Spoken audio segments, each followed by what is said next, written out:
This is in 2015, Slow Flowers introduced American Flowers Week, inviting flower lovers, gardeners, growers, and designers across the country to share their red, white, and bluish blooms during June 26th to July 4th. The promotion celebrates domestic flower farming and engages people everywhere with local botanicals. We use the hashtag American Flowers Week to encourage flower fans to follow along and enjoy the campaign's beauty and diversity, and maybe participate with their own photos. Since 2016, when American Flowers Week debuted its annual Botanical Couture Collection with Susan McLeary's red, white, and blue floral Afro, we have commissioned more than 50 wearable looks created by our member designers and flower farmers. So today we're unveiling our 2023 Botanical Couture Collection. It's a Haute Couture Harvest. I'm excited to dive right in. So let's get started, and I'll share our sponsor thank yous at the end. This is just an overview of all of the looks. We're going to meet the makers and creators and talk about these looks. And then all of the badges, including this one, are available for download at AmericanFlowersWeek.com. We started this Botanical Couture Collection 8 years ago with our first look, as I mentioned, Susan McLeary's Afro made out of red, white, and blue flowers, modeled by a beautiful African-American model of hers, a friend of hers. Since then, we have had 51 Botanical Couture looks, and you're going to see them next. But first, I want to introduce you to April Limley. April is our branding artist. We commission an artist every year to illustrate American Flowers Week to create something distinct for the year for people to use on social media and in our editorial. April is a former flower farmer and now working mainly as a visual artist in Los Angeles. And we asked her to create something really special. And this is what she came up with, which we call flower farmers holding hands across America, something like that. This will be available too for you to use in your social media. And here's how it looks with all of the text and a larger image showing flower farmers of all walks of life holding hands, gathering together with their flowers, their pets, and of course, on a flower farm. So let's meet the creatives. Let's dive right in. And I have some that I've recorded interviews with. This first one, I'm just going to narrate for you. And this is the branding couture look of our fresh crop of floral fashions. We're calling this look a tailored garden. And of course, you see that floral lapel, menswear floral lapel, gets an upgrade.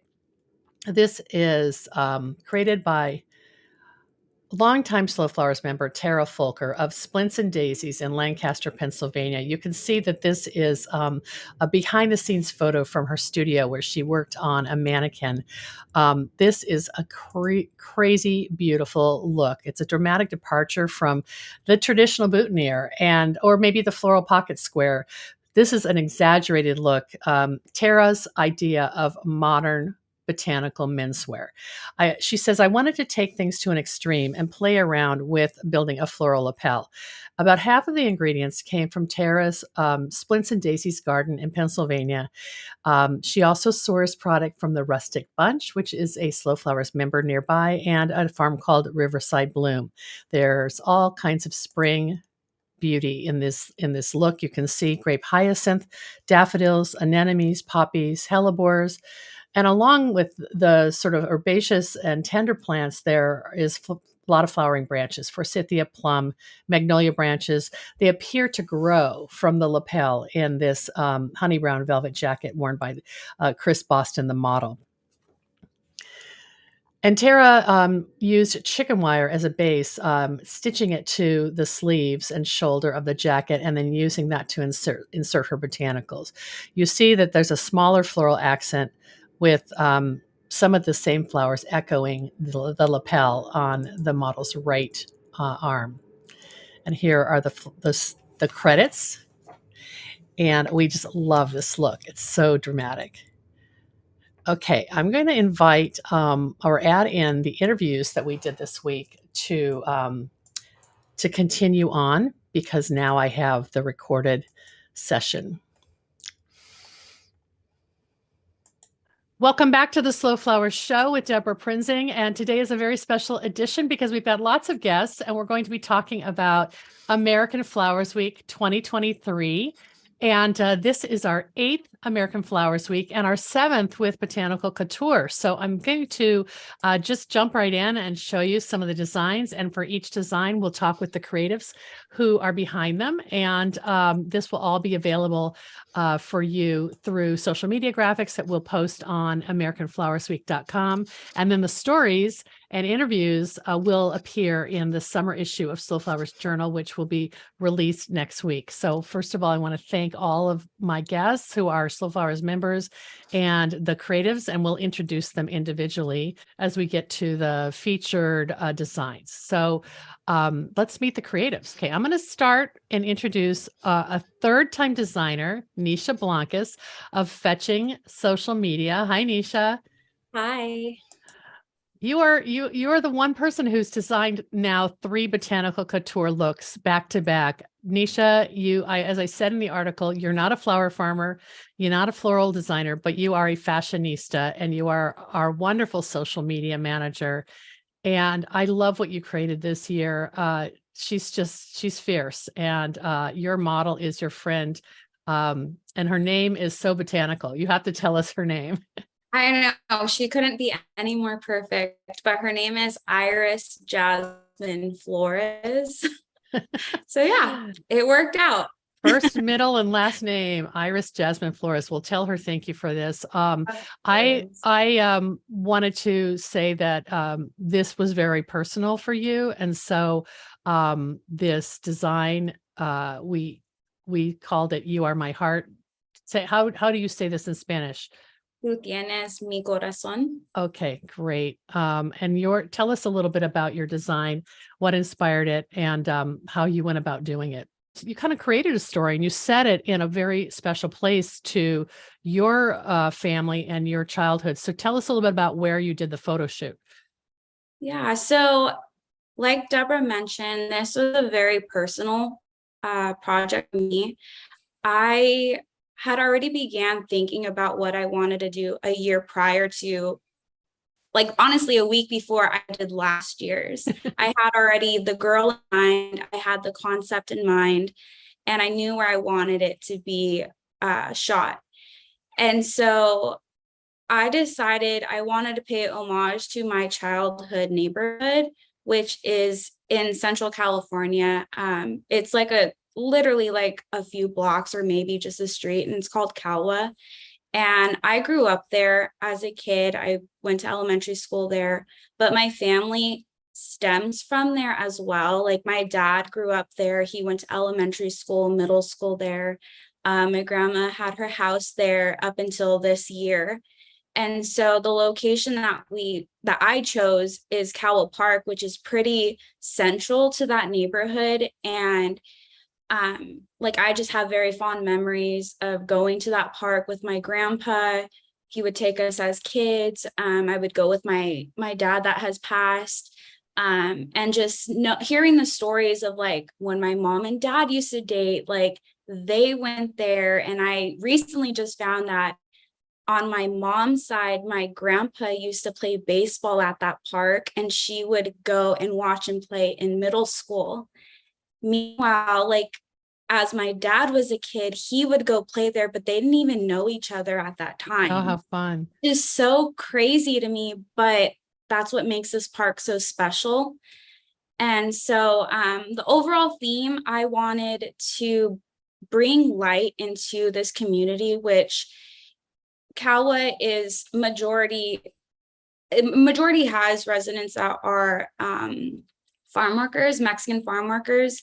And so to be honest, they don't put much money in this neighborhood at all. So a lot of the buildings are like very dull and just not really upkept. So yeah, I wanted to bring color back into this neighborhood. And then this specific photo that is on the left-hand side is called the Rocket. They actually deemed it as like a historical structure, like within the community.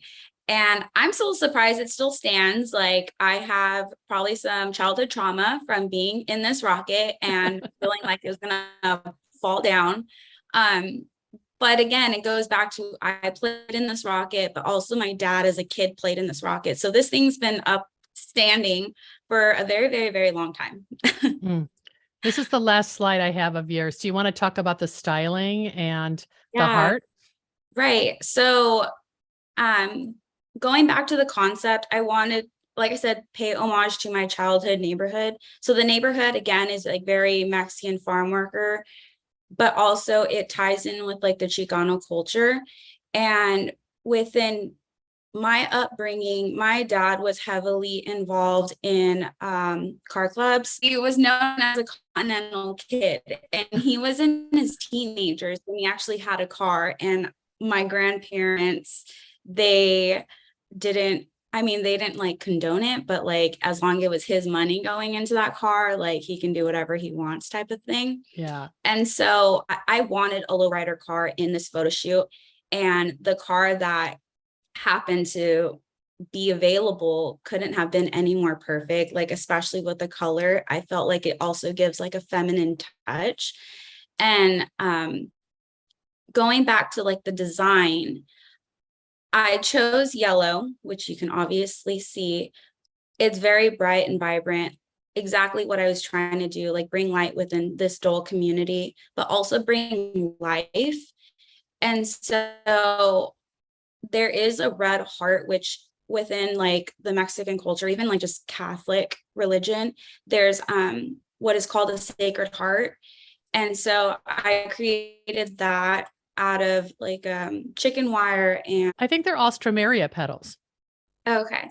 And so yeah, it's petals from a flower. A lot of this dress is mainly all petals. And yeah, It's that's gorgeous. just how everything came together. The styling with the sneakers too, and the hoop earrings, and back to the beginning photo of the flamin' hot Cheetos. You just nailed it, Nisha. Thank you.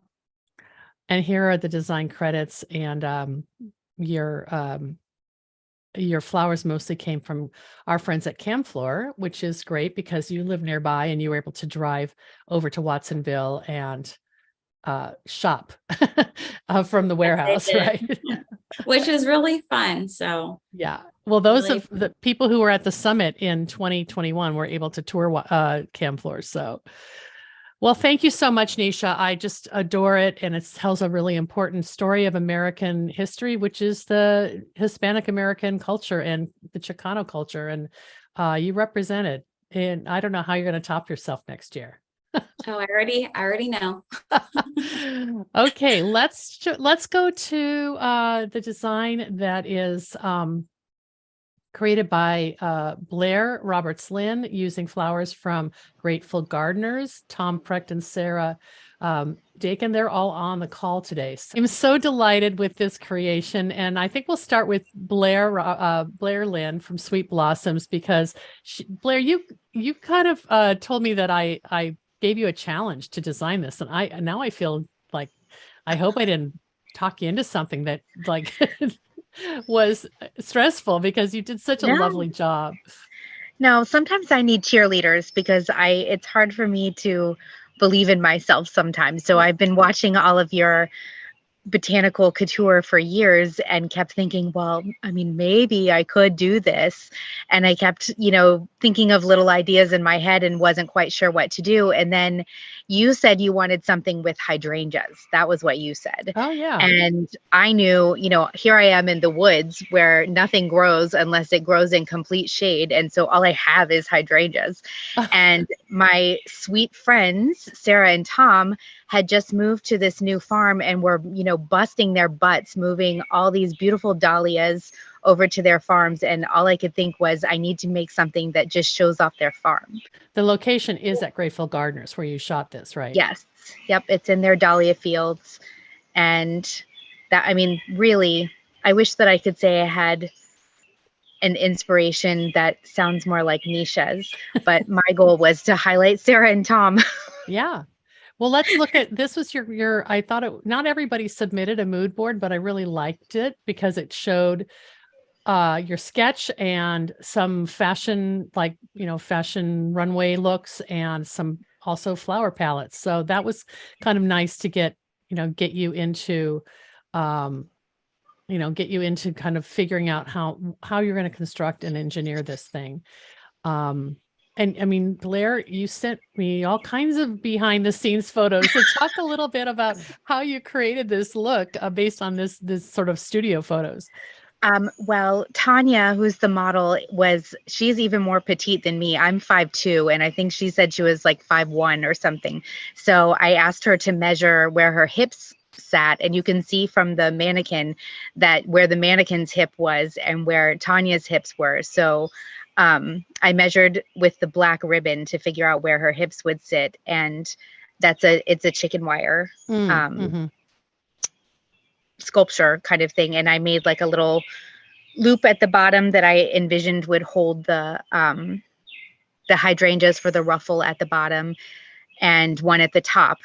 And then I covered it with tissue paper, like a waxed tissue paper, because I was envisioning that would hold the glue that I did in the middle of the glue crisis, which was a brilliant plan on my part. The global glue shortage. Right. I'm probably why there was a crisis. So the tissue paper held a lot of the glue, and then the big stuff, the dahlias, I pinned in with wire to go through and hook the chicken wire. So love it. I love the band with the marigolds, and you were saying that the marigolds just were workhorses because they last quite a while out of water. Oh yeah, they did. Tom and Sarah, do you want to jump in and talk a little bit about the product that you grew? Sure.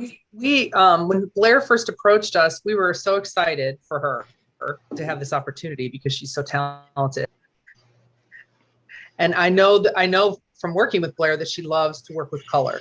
Like she's a bit of a color maven, right? So we talked a lot, she and I, about what the sourcing would look like for this. This is all donated projects or product, right? So we had to be sort of careful to be thinking about what we could cut, what was going to make sense to be able to do. But Blair's so artistically and creatively talented that literally it was like, it didn't take long for her to she sent me the sketch, and then she said, what do you have in abundance? And I sort of, texted her a list of things, and she was like, I got this. I think I know what I need. So it was really very, very easy. And Tanya, of course, is someone that we knew that we suggested she might use for the modeling component. And she's a friend of the family, and she was all game, to do it too. And she's so beautiful that I just knew like, this is going to be absolutely stunning, because with Tanya's, natural, beauty and ability to capture all of that. But then the fact that she wanted to do it on our property was even a bigger bonus, because we were, we had just moved here. And if I recall correctly, I think you used a fair amount of Lisianthus, didn't you, Blair? Yeah. The light pink is all the Lizzie's. Right. Which, it's an interesting, that's really the shot that shows it off. But it's an interesting thing, because, Lisianthus has a pretty small window of time that it actually blooms and is pretty prolific in the field. And to actually have then also dahlias at that same time is pretty, it was a little early in the season. So, I think ultimately it was a perfect time to get marigolds, celosia, Lisianthus, dahlias, hydrangea. I think it was a perfect time to get a lot of varied product that was also very colorful too. So it worked out. She just went with it. It was like, I just put the flowers in the cooler and was like, here's all the product. and then started sending me photos, because we couldn't be here. You were texting Blair during the photo shoot and wanting to see all the behind the scenes. Oh yeah, I was just like, I wanted to FaceTime. I was just like, I'm dying. I can't stand it. But Tom's father had a medical issue and we had to leave town. So, but what I love the most is that, as we work a lot with floral designers, and we grow a lot to accommodate a color palette, which is very muted, right? Yeah. And that's beautiful in its own way. but I really, really love when any designer just branches out and really goes all in on color. And that with the fact that she was going to do that, I was like, oh yes, Yeah. we are going to, and so it just turned out, it was so stunning. I couldn't believe when I got the photos. I just couldn't believe it. It was beautiful. Well, I agree. And I want to comment on what you're saying about the seasonality and how all these blooms came together, because Blair, this was photographed at the end of August or early September, right? Which is really rare for American Flowers Week. You want to just talk about that and we'll wrap up? Well, A, I didn't want to lose my courage about it, but B, I knew that most of the photos that you got usually end up being done right before American Flowers Week. So you were getting lots of spring or you were getting lots of late fall. And even though I feel like weddings slow down in the summer, but late summer is one of my favorite flower times because of all the color. And controversial statement, sunflowers are my favorite flower. So I know no one else feels that way. You have a few sunflowers in this skirt, don't you? Yes, there are a few on there. I have some on my body also. They're literally on my body forever. Oh, your tattoos, you mean? Yes. But the color that happens when you, like Tom was saying, when you have Lizzie's and you have the marigolds and the dahlias were already blooming and we had snapdragons, like the colors are so much more, because in the late fall, you're getting all those burgundies and the deep tones. Like I just wanted the bright stuff. And I felt like a lot of times after American Flowers Week, they're not ready to start yet. And I just wanted to like hurry up and shoot it while it was still in my brain. And we got the flowers we don't see a lot. Good tip for people listening. Like if you really want to have a different palette, then plan to do it. Like if you shot it now, you'd be getting into the 2024 Slow Flowers, American Flowers Week collection. But then you have to sit on the photos for a year, which has been the hardest thing. That's true. They are embargoed, and I know. But now, after we finish recording this, I'm going to send you all your social media badges and you can all post to your heart's content. So thank you, Blair. And thank you, Tom and Sarah. It was an incredibly generous donation. I can't even imagine how many flowers this skirt required. But it was, I know you said it was very heavy, Blair. So she couldn't walk. Okay. Sarah Wagstaff of Suat Farm and Flowers near me in Burlington, Washington. How are you? Doing great today. Thank you for having me. This is so fun to see everyone else's designs and creations and life through their eyes. It really is. We all need this just burst of joy. And you had a really fun self-assignment, which was to show that that not just women and not just feminine characters can be dressed in flowers. So talk a little bit about your collection. You have 3 models.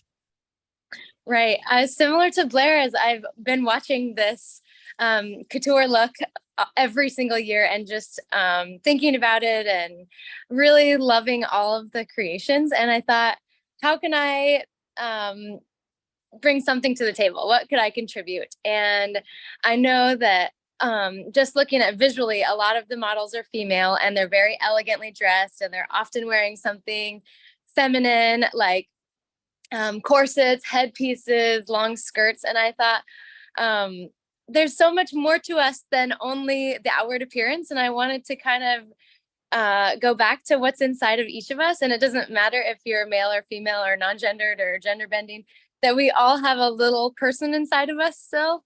And kind of going back to that nod of childhood, where once you reach a certain age, we're expected to just leave those childish things behind. Or so much of childhood is just that wonder and awe and time spent outside, climbing trees and finding cool rocks and appreciating all the beauty that's in nature. And so I wanted to have a nod to that, of just because you've aged and now a different number of years it doesn't mean that you let that go. And like how purposeful we can bring that back into our lives. And that's an for my business, is reconnecting people with nature and just reminding us of that beauty and that temporality. And so I wanted to have a young model and an older model, And kind of as I was designing it, I met with a florist friend of mine, Olivia, and we were chatting about how it kind of reminded us from the story of Captain Hook. And when Peter Pan comes back to the Lost Boys, he's kind of forgotten all about that innocence of childhood and beauty and delight of knowing himself. And it's that rediscovery of himself. And so finding that femininity, that masculinity, that connection to yourself, whatever you look like now as an older person. And so I used my son as the smaller, younger model, and then a dear friend of ours as the older model. And then my husband was super helpful, but wasn't so sure about being photographed. And then after seeing the photo shoot unfold, he's like, yeah, it's all right. You could do that, I guess. And so this is Keith right here, right? On the spot, we were just grabbing flowers and sticking them in his beard and putting them all over him. And this part wasn't a pre-thought out. I mean, I had been thinking that he had been my muse originally, and wasn't so sure if he was going to make an appearance, but it was really delightful. So I ended up having 3 models unintentionally, and it was perfect. So. Well, the headpieces really are the most dynamic structures, because you have a boa and you have, cuffs and rings and glue. You glued flowers to this guy's name is Steve, right? Yes. Steve's face. But talk just quickly about how you design these headpieces and your son's floral mohawk. Yeah. So I wanted every part of their bodies to have some sort of adornment and just literally be dripping in flowers and connecting to their feet. And so rooted in and sprouting out and just becoming an inflorescence themselves. And so I either at the head or the toes. And on Steve's, it's just attached to a headband. And then I made kind of this big spray. And then I knew he had long hair and facial hair. And so I wanted to incorporate the headpiece into his beard and face and neck, and then open shirted. And so just with eyelash adhesive. So it's safe for the skin. It's safe for delicate areas. I just stuck flowers and petals all over him and kind of glued them to him, and then tucked them into his hair and his lapel. And then I made a necklace chest piece out of like bones and shells and twig, and then made a pocket square so that it kind of incorporated into that.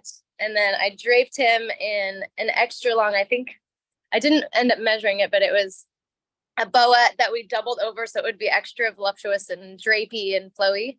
And then Olivia helped me design into his pant cuffs so that it would look like they were kind of growing up and through him and through his feet. And then we had him barefoot so that we could connect that really grounding in there. And then my son had specifically asked for some, he sees me doing wedding florals. And so he sees that I do boutonnieres and cuffs and corsages and things like that. And so he said, I want one of those. And it's really all about the jewels and gems. And so I made him a couple of cuffs. So then I made some matching ones for Steve so that I could tie in. And then Sue McLeary inspired making some rings out of just little pieces of plastic garbage. Actually, it's like the tops that you pull out of the cream or the milk when you get it. So it has a little circle that you pull tab and then a flat piece.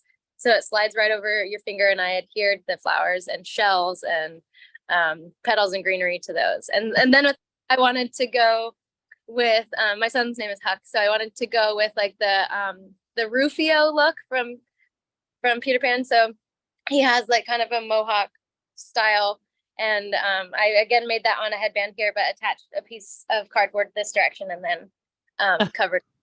And I love it. Your models were all good sports and really took it to heart that they were representing what Suat Farm and Flowers is all about. So thank you so much, Sarah. Just love it. And Huck is going to inherit your farm someday and be the flower farmer, I'm sure. So and it's so beautiful to see that. I love it. Oh, that's great. Okay, I'm going to invite Nan and Linda on next. Okay, well, we have another pair of return designers. We have Nan Madison of Queen City Flower Farm. Hi, Nan. Hi. Thanks for joining us. And Linda Spradlin of In the Garden Flower Farm. Hi, Linda. So last year, some of you may remember that Linda and Nan partnered to create an homage to a queen. Maybe it was Queen Elizabeth. Maybe it was a nod to the fact that Cincinnati is Queen City, known as Queen City. I'm not quite sure about that, but it was hugely successful. And Linda was the model, and Linda took the lead on the design. So they switched places this year, and Nan had a vision for what she wanted to do. So I'm going to go ahead and pull that up on the screen. Secret Urban Garden. Is that what you called it, Nan? Yes. Yes. Okay. So tell us a little bit about this coat. And I have some of your inspiration photos too. So living in a city, there are always these hot spots where things bloom earlier than in general. And also in a city, often you can walk past these gates where you look in and you know there's a garden behind through that gate, but it's private and you can't go there, and you just get a touch of it.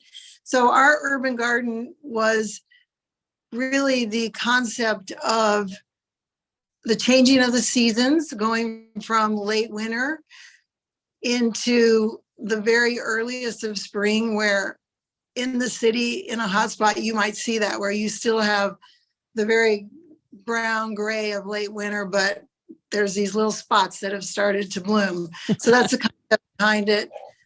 And then the other concept was a Japanese fireman's kimono, which I had seen at a museum.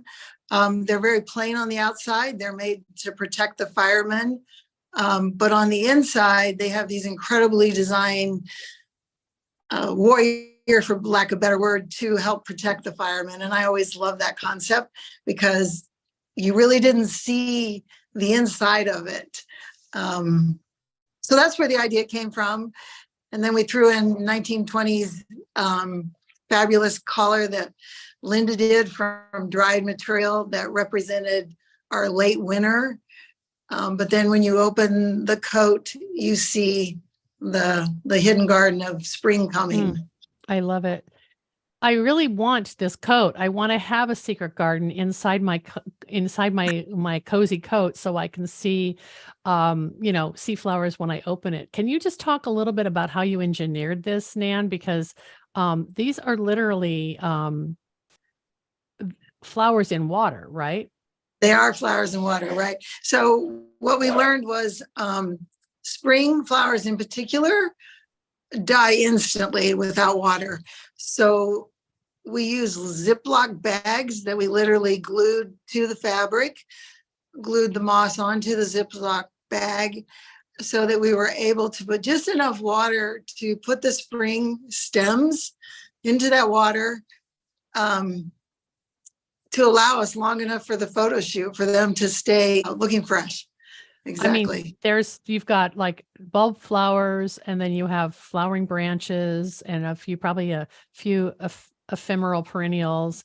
But it looks like it's growing in your coat. Yeah. And Linda did grow everything that we used. The collar was primarily from Linda's farm, and it was material that she had dried. The spring flowers came from both of our properties. Well, Linda, why don't you jump in here and talk about this amazing collar that is, I guess, was just separately made, but then attached to the coat?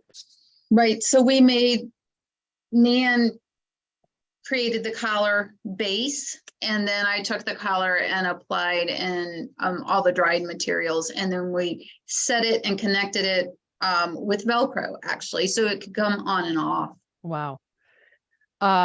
I love all this material. You really created a fur-like vibe with all the dried ingredients. I know there's amaranth and gomphreno in there. What else did you use? Oh, I used everything. I used so much. Dried grasses that I foraged. There's Crispidia, ping pong, scabiosa, Nigella seed pods. There's dock.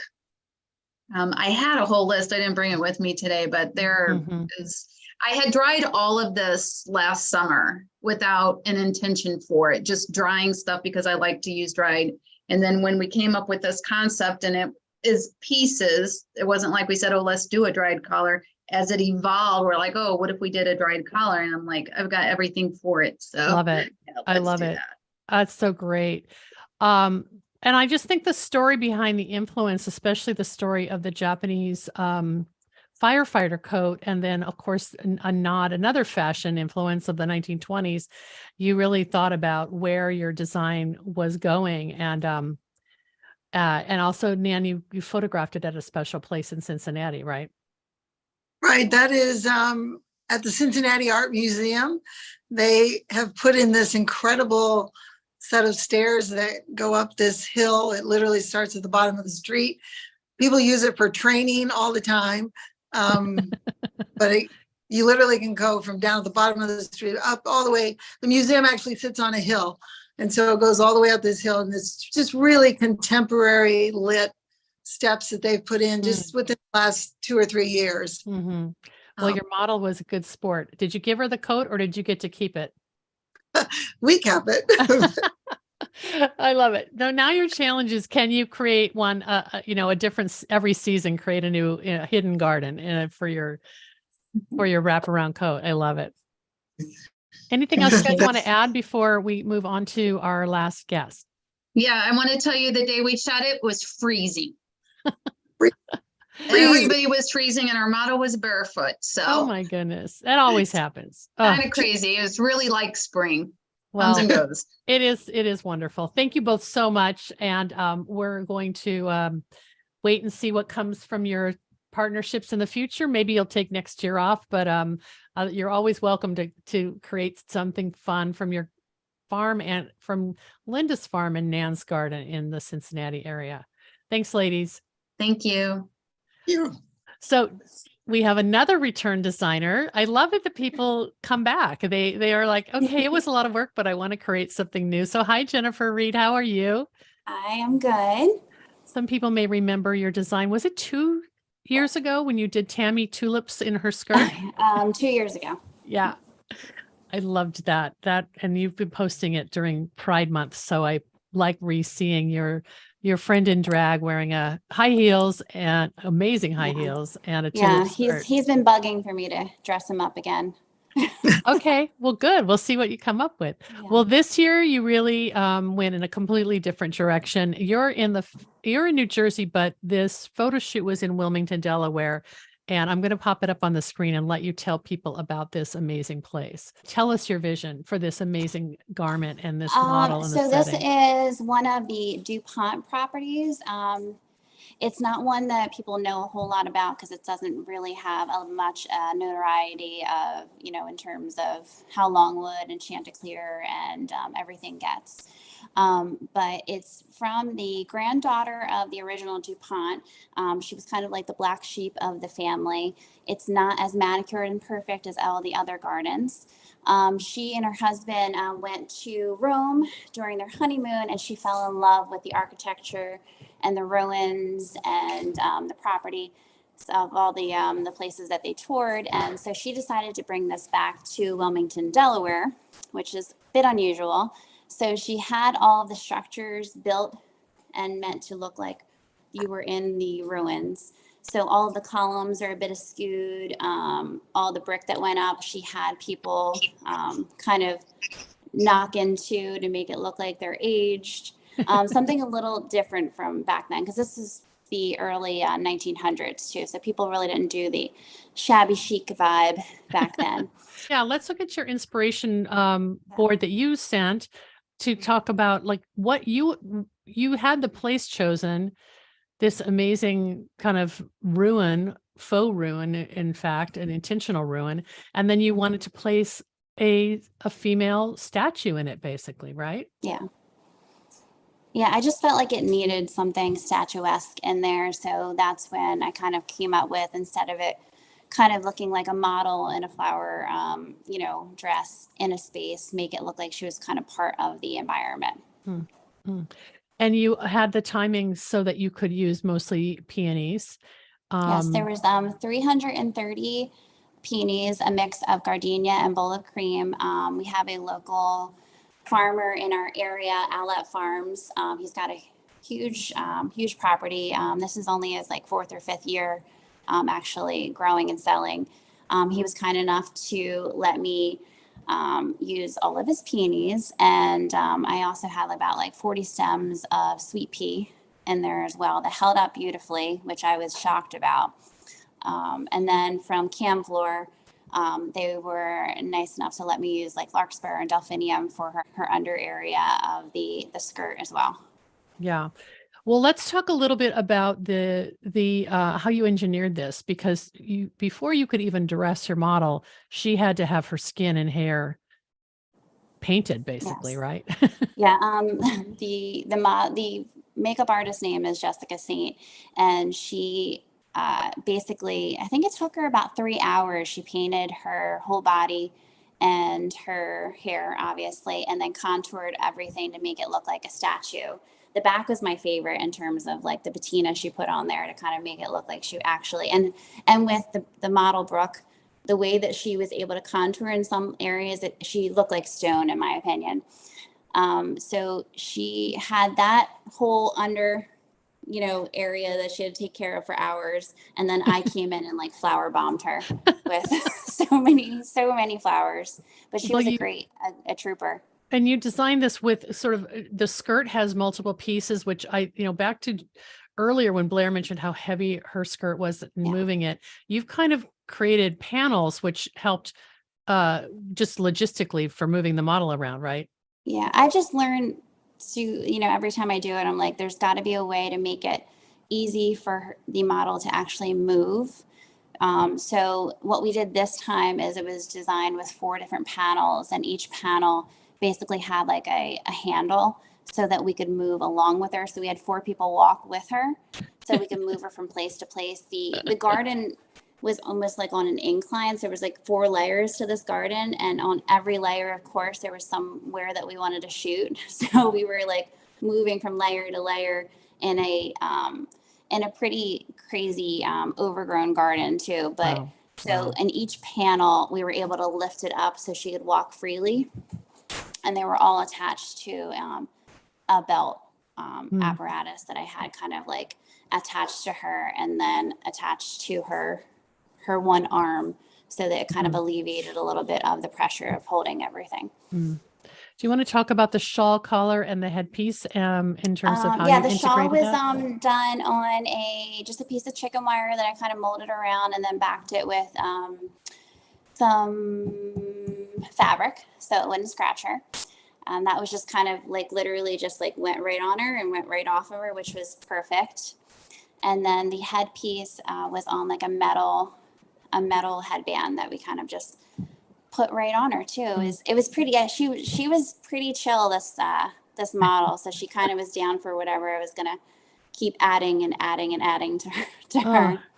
Well, even the details, like, I don't know if people can see, but on the image on the right, there are sandals that you've covered, and her foot is also painted, but the sandals you covered in some kind of wheat or something like that? Yeah, so her sandal was made of Dusty Miller and a wheat, which was great. Like that morning, one of my flower farmers came over and she was like, I don't know if you can use this. I just cut some wheat down. I was like, oh my, this is what I've been looking for. Because I was looking for that braided pattern of it to kind of do that, gladiator kind of a sandal kind of a feel. Yes. So I love it. Perfect. Everything kind of like worked out with it. It was a crazy day, but it was a nice collaboration of the garden, the flower farmers that were in my area, and then along with Camflor too. Jennifer, do you want to close by talking about the styling on this? This table was in the garden, right? I don't know if you can see it from like the picture, but my friend was like, I really want to be part of the shoot. Can I do something? And she's a wedding planner. So they have this like area in the garden where it's these columns, and they used to have this tiled floor, and they had like almost like an altar kind of an area. It's very bizarre. This lady had some crazy parties. That's all I have to say. And there was 100 years ago. I know. I was like, I can't even imagine. I'm just picturing Great Gatsby gone wild. But there's pieces of stone and everything up there. And what she did, her name was Shannon Wellington. she came in and she kind of just made it like a 20s party, went wild. And there's like tipped over champagne glasses and food and cookies and just like lots of fun stuff on the table. It's pretty, and it really shows the scale of this space, of this massive garden that time forgot. And you received special permission to do the photo shoot there. It's not open to the public, right? Yeah, the CBS News, I think, is going to be doing like a special on it that can be watched pretty soon. It's the Hagley Museum. If anybody's interested in learning about the background of the garden itself, they're trying to get it on the list of the like a national park list, so that it gets a little bit more funding to bring it back to life to what it originally looked like years ago. Actually, Jennifer, I went on their website that you had shared with me and got a little bit of information to put in the story as a sidebar too, so people can get on their mailing list and find out when there are, PR events. Thank you so much. I could look at these images forever, everybody. They're just so amazing. And you all just did such a lovely job. Our wonderful creatives. Thank you again for your generosity and for helping us elevate American grown flowers to fashion, and in doing so, share the story of the Slow Flowers movement. It's just wonderful, and I can't wait to get the issue out next week. We're working on it right now, but have a wonderful American Flowers Week. Some of you I will see at the summit. Some of you will have to, I guess Nan will have to text you photos from the party, and Jennifer, you won't be there, so I'm sorry about that, but you'll be there in spirit, and all these images will be on the slideshow during all of our breaks and in the before and after of the proceedings, so everybody can see them on the big screen. Thanks, everybody. Take care. Okay, that was wonderful, and I thank everybody who participated in the recording session. We had one more look that I wanted to share, which kind of came in after the recording, and this is by Evelyn Frolking of Studio Artiflora. She's based in Granville, Ohio, and Evelyn was a participating designer, a featured designer in an event called Hat Day, which is a gala to benefit the Franklin Park Conservatory in Columbus, Ohio. She styled 2 fanciful headpieces worn by models in a runway show called Floral Couture, which took place in May. And this is one of the pieces. I think I have a detail shot to share with you. Oh, this is the second one. And I'll just tell you a little bit about these looks. The headpiece that's on the left is made with large red anthurium as the focal flower and built on a sisal wire structure. The other elements included pink hypericum, burgundy amaranth, and sweet huck, which of course soared high above the model's head. Curled red cane accents the design and trails from the head to connect with a striking heart-shaped anthurium at her waist. And the reason for that is that this was a fundraiser for the conservatory's pre-K and K-12 education and outreach program. So to acknowledge the ultimate beneficiaries, which are children, each of the designers was asked to create 2 hats associated with a key word that's part of their programming. Evelyn says, I was given the word connect. So you may notice that each of my headpieces has a point of connection to another part of the body, the waist or the wrist. She was also assigned a limited palette of pink and red. So within those parameters, that's sort of what's inspired these designs. The second piece, which you see here more detailed, features tulips from the Studio Artiflora garden in Ohio, attached to a wire and honeysuckle vine structure. And the flowers drape in an asymmetrical fashion down below the model's shoulders. Evelyn harvested from her crop of 800 specialty tulips, which she typically harvests to supply her seasonal subscription service. She had a few extras that could go on this headpiece. Other accent flowers include asters, eucalyptus, and string of pearls. And you'll see that the string of pearls are the connecting element to a bronze wrist cuff, which is part of the key word that she was given. And here's Evelyn on the left with her two models celebrating this event, which attracted more than 600 supporters and raised $475,000 for education. So we wanted to include that in our American Flowers Week. Here are some of the credits. And that's kind of wrapping up our wonderful American Flowers Week celebration. I want to just thank all of you for joining me today, and please check out the show notes at slowflowerspodcast.com for episode 616.